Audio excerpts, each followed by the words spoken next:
Today's first movie was Babak Najafi's Proud Mary, starring Taraji P. Henson.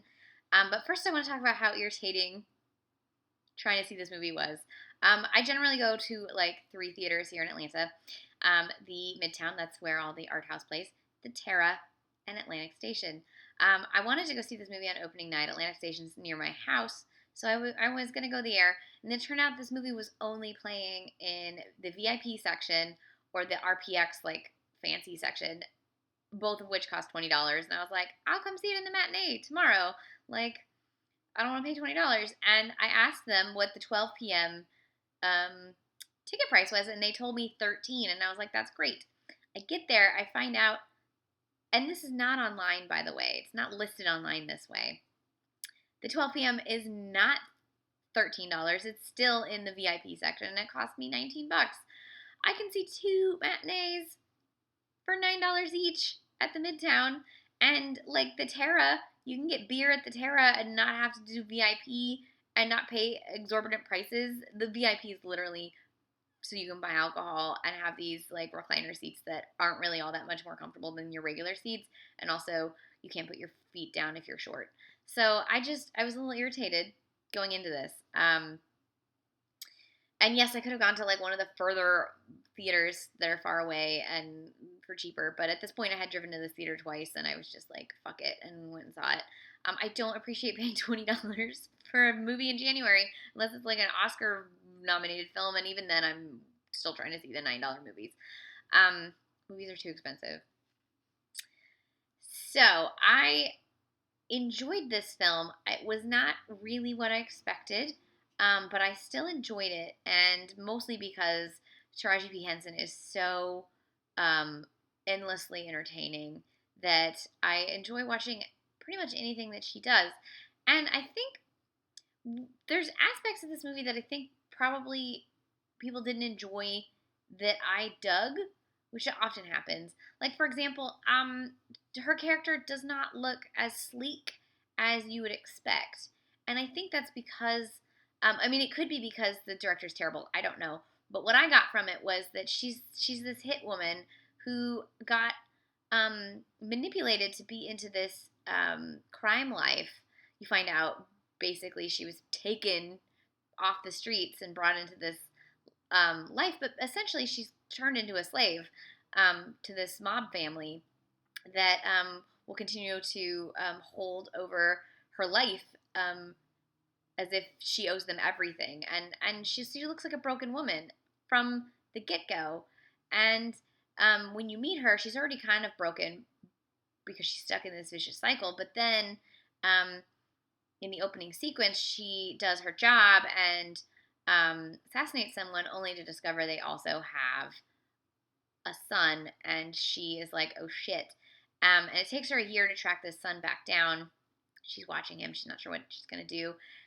When he has now become a drug mule for a rival mob family, and she's able to sort of bring him under her wing and protect him, but in doing so accidentally starts a drug war or a violent gang war. And the rest of the movie sort of plays out kind of how you expect, but the moments that are, for me, the best are these emotionally resonant scenes between Mary, Taraji P. Henson's character, and the kid, who is played by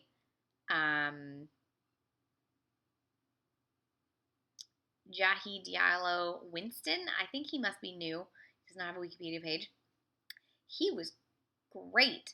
And they had great chemistry together as people who found themselves in similar situations. I think the Mary character probably got into this life in a very similar way that this Danny character was going to find himself in this life. And she sees this coupled with the guilt of knowing that she put him in this situation, and she, belies all of her better judgment to try to get him out of this world and out of this life. So I really liked those moments. I liked that it really showed how all these movies that we normally see that are slick and cool are actually, putting a gloss over a life that is awful and horrible and manipulative and cruel. and you see the cruelty in all of them except her, except that sometimes you see the cruelty in her as well. And I know it's going to be belittled because, not belittled, what's the word I'm looking for? Criticized for being another movie that's about a woman who her whole life revolves around maternity. And I don't think that that's a fair assessment of what is happening between these two characters. Yes, she is a woman. Yes, he is a kid. But she sees herself in him, and she sees the ability to save someone in him. And I think that happens in movies with men all the time, and we don't say it's them getting maternal. We sometimes we'll say paternal, but generally we'll just say protective.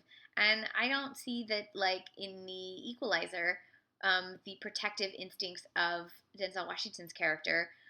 I don't see how that's any different than the instincts that she has in this film, except that towards the end they add a line where someone tells her she's not the motherly type, and then she just like reacts to that.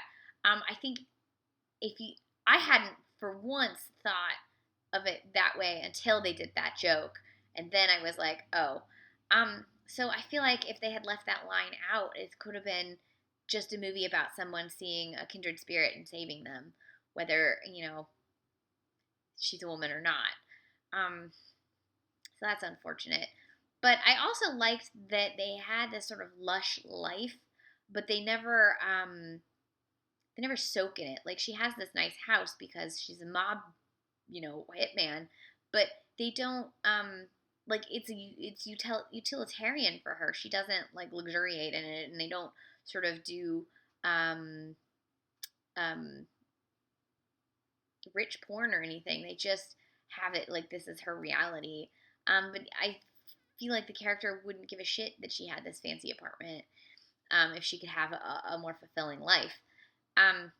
So I don't know. I feel like this movie was trying to do one thing with its characters, but it was trapped in the sort of trappings of another kind of film. And then so that's how you end up with a film that doesn't quite know what it is, because it wants to be this sort of drama, and then ends up being an action film.